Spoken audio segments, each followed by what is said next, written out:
دارد. سوال کردند شراب و قمار در اسلام چه حکمی دارد؟ قبلا لازم است این جمله به خدمت برادران و خواهران عرض کنم. جامعه جاهلیت عرب سخت آلوده شراب و قمار بود. شراب مثل آب آشامیدنی در میان اونها معمول بود. زندگی اونها آمیخته با شراب و قمار بود. حالا پیغمبر اسلام میخواهد مبارزه کند. آیا میشود یک شبه، یک روز این دو عادت زشت رو ریشه‌کن کنه؟ نه. قرآن از برنامه تدریجی استفاده کرد.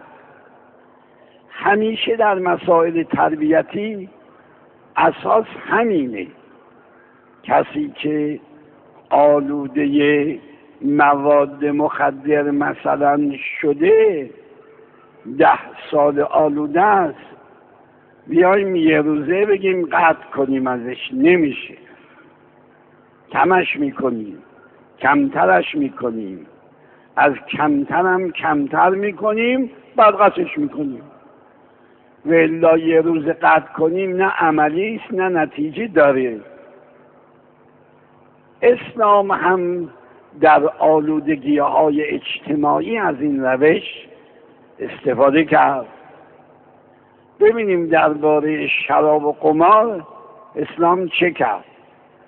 ما 4 تا آیه در قرآن داریم، مرحله مرحله پیش میاد. اول آیه 67 سوره نحل. قرآن در این نعمتهای خدا رو میشمارد. میگه و من ثمرات النخیل والاعناب تتخذون سکرا و رزقا حسنا. از میوه درختان نخل یعنی خرما و درختان مو یعنی انگور شما هم مسکرات میگیرید هم روزی خوب. یعنی در اینجا آمد رزق حسن در مقابل مسکرات واقع شد. اولین اشاره به ضد ارزش بودن شراب در این آیه است.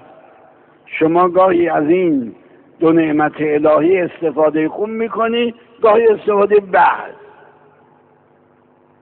این یک گام مردم فهمیدن شراب رزق حسن نیست، استفاده بد از این 2 نعمت الهی. این مرحله اولا.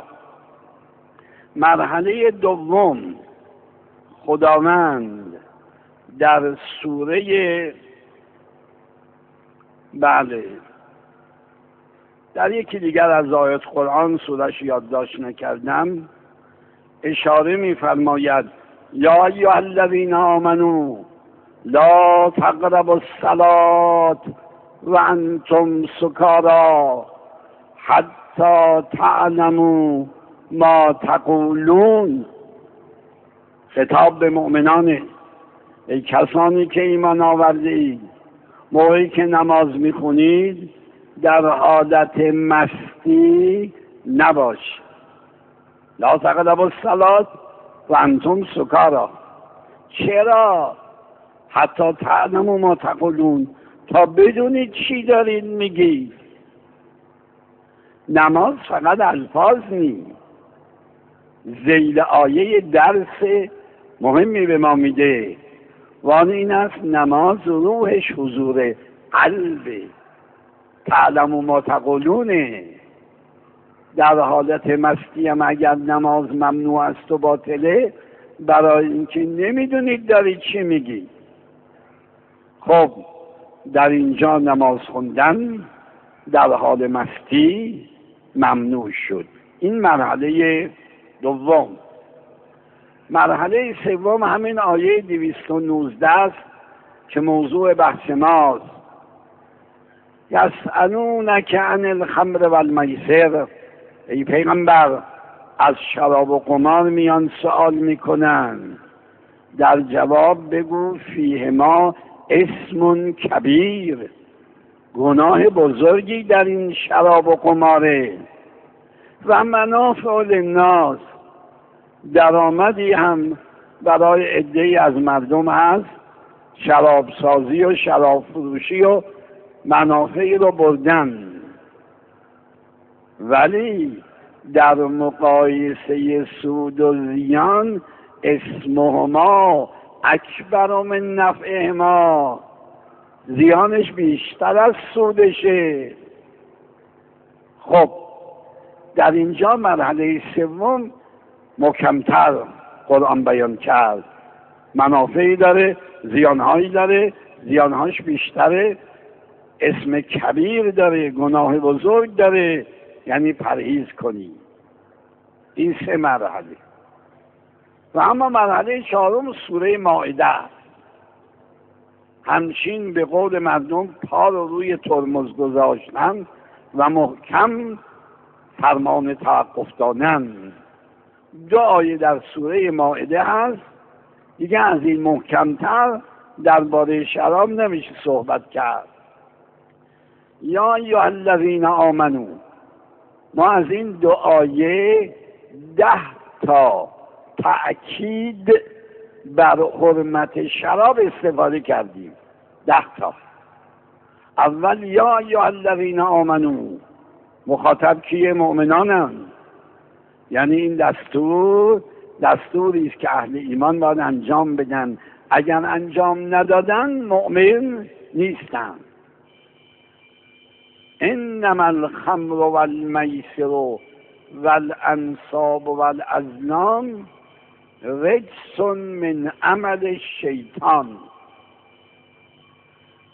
نکته دومی که در اینجا هست این از شراب و قمار و بت پرستی و بخت آزمایی، هر 4 تا رو در یه صف قرار میده: شراب، قمار، بت پرستی.